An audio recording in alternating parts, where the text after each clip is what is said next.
starts in Minneapolis, but because of that other map we talked about, it really gets to areas beyond that. We talk about more of a regional system, but where are people primarily going to come to regarding this line? So we really kind of start in North Minneapolis. It gets a little bit wider. We've got some people that commute all the way in from St. Cloud. I think they're crazy, but this is kind of just a general travel shed that we looked at regarding the specific areas of where people might be coming from, going to, that might use a potential system like this. Next slide. We're talking about where the Bottineau Transitway is in relationship to some of the other projects you've probably heard about. We're back here really at the beginning, and for people that are interested in short races, you probably don't have a stomach for this, because these are really marathon projects. Unfortunately, they take a long time to get completed. There's lots of processes and procedures that you have to go through. I know I just heard Congressman Oberstar talk about it. He said the federal process is way too long. It's ridiculous that it takes these projects so long to get built. He's going to try and take steps so these projects can get built faster, but unfortunately, the rules we have today, they take a long time. We're really at the beginning of the race, really, to try and get this project done. So you can see the Bottineau Transitway. We're just finishing up the alternatives analysis phase right now. The next step is doing more detailed work. We're looking at a huge range of alternatives as part of this alternatives analysis. We've got to focus from lots of options down to just a couple options, and then down to one option that we're actually going to go forward and build. And we're still at the beginning of this right now. We talked about the central corridor a little bit earlier. You can see that's pretty much done with preliminary engineering. They're waiting from the federal government to get the approval to get into final design. They hope to be into construction next year. They're already doing some of the initial construction in downtown St. Paul, so we're on the brink of getting that done. We're trying to get this project in line so that it can get done shortly after these other projects. Next slide. This is going to talk a little bit about kind of where we've been with this entire process that we've been working on, this alternatives analysis study. We started off with an initial problem statement. We came up with some goals and objectives that we were looking at. We looked at universal alternatives. I'm going to show you a bunch of maps that some of the options that have been considered. We kind of screened some of that down to a smaller set. And then we looked at those in a little bit more detail. And we kind of screened that down. Then we went into a fair amount of evaluation on 21 different options. There were 12 BRT and 9 LRT options. And now we're kind of getting into the final screening and kind of trying to wrap up this. Back in 2008, we did have some outreach meetings talking about this bigger set. Then we had a series of meetings this fall too as well. And this is probably one of the best turnouts we've ever had for this. It's great to see the excitement that people are hearing about this. They're excited about it. They're getting involved. We've had about 5 specific meetings, but then we've had a lot of additional requests. We say, hey, can you come out to my group? We want to hear more about it. We've got a community group here. So we're trying to get out to a lot of people, and we're willing to come back and talk about as much light rail as people want to continue to meet about. Next slide. This shows a little bit about the various committees that we've kind of been working with in order to try and tackle some of these issues, discuss some of this, and get through it. We had a policy advisory committee that's in place. That's made up of some elected officials, business interests, as well as some institutional organizations. We've got another committee over here called the Advise, Review, and Communicate. This is primarily made up of planners and engineers from Hennepin County, Metro Transit, Maple Grove Transit, the various cities that are located along the corridor, as well as the Minnesota Department of Transportation. We have some specific focused issue groups that talk about some of the specific issues around specific areas. We also have a community advisory committee that meets roughly on a month, about a month to 2 month basis as well. We all provide input into the study process. Next slide. Looking at the purpose of this study, I talked a little bit about this earlier. Really looking at what are the issues that we're trying to solve with a major transitway investment. What are those specific problems, needs, opportunities? We got to look at the benefits, the impacts, what does it cost, and try and look at all this stuff to figure out, can we get the federal funding to make this happen? Federal funding is really looked at about 50% of these projects. That's really the formula right now that we're looking at. So federal funding is a big portion of it, and we're not just looking at competition with projects around the metro area, but projects nationally. There are lots of cities that are looking at these types of systems. If you look at other cities, typically where they've built at least one light rail line, they're typically looking at building more of these. There are very few cities where they build these systems and they're not successful. The Hiawatha numbers, they had some initial projections before it opened up. The projections for year 20, it opened up in 2004 was the first part. The whole thing was open at the end of 2004. They had projections for the year 2020 were about 24,800 riders a day.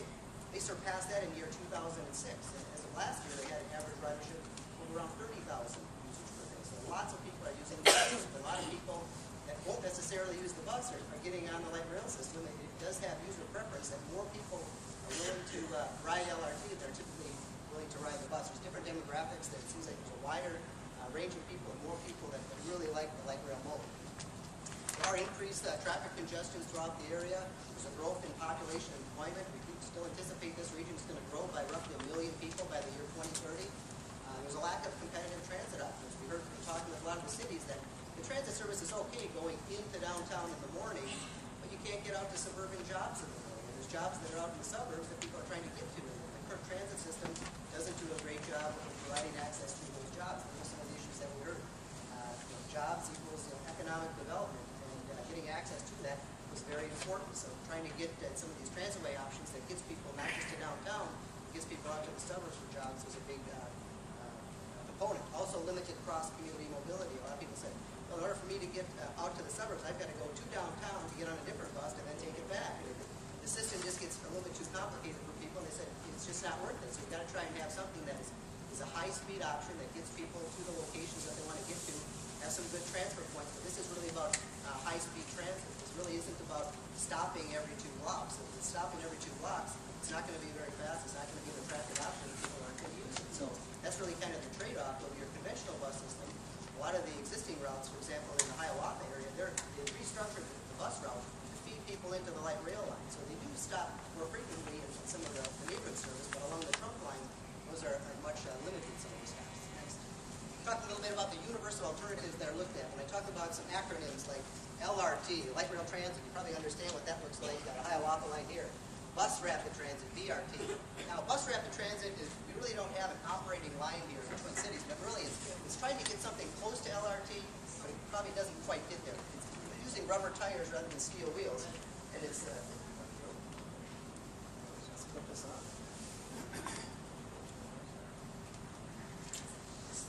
All right, is that working? Oh, much better. So this is an example of BRT over here on the left. And you see the Northside commuter rail here on the right. This is the commuter rail option. The next map that we have here looks at, what did we consider? Well, we did look at commuter rail initially. We looked at coming from Rogers all the way into downtown. We looked at another sub-option there.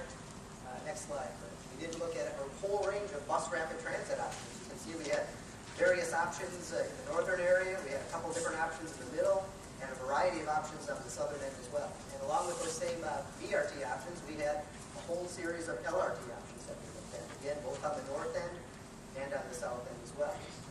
Next, we went out to the stakeholders and really talked about some of those issues and talked about some of those options and really tried to narrow some of those down. And as a result of looking at the whole range, we kind of narrowed some of that down based upon some of the evaluation criteria. The next slide, Brett. And really, as we went out to the in 2008, we really kind of narrowed things down to these specific options right here. And we asked, what do you think of those options and what are these? And some of the options that we hadn't considered, for example, Penn Avenue, that was one that really kind of came out of the open house. We said, how come you're not considering Penn? So that was something that said, hey, that may not be a bad idea. Let's put that in the mix. So we went back in and we put in Penn, and so we had a smaller option. You can see how crowded those earlier maps are, and now we've got fewer options on the maps. This was really at our stage 2 analysis. Looking at some of those issues on stage 2, we did have Fremont and Emerson that we looked at specifically. And some of the challenges associated with that are getting the fact that it doesn't extend all the way down to Fremont and Emerson, really past Plymouth. You're going to get down to 55 and the connection into downtown. All these lines are really trying to connect into that area right near the new Twins ballpark in downtown. So that one certainly had some challenges. It also had some challenges when we looked at putting it on the one-way pairs that it would increase the construction cost of building it on 2 separate streets rather than on 1 street.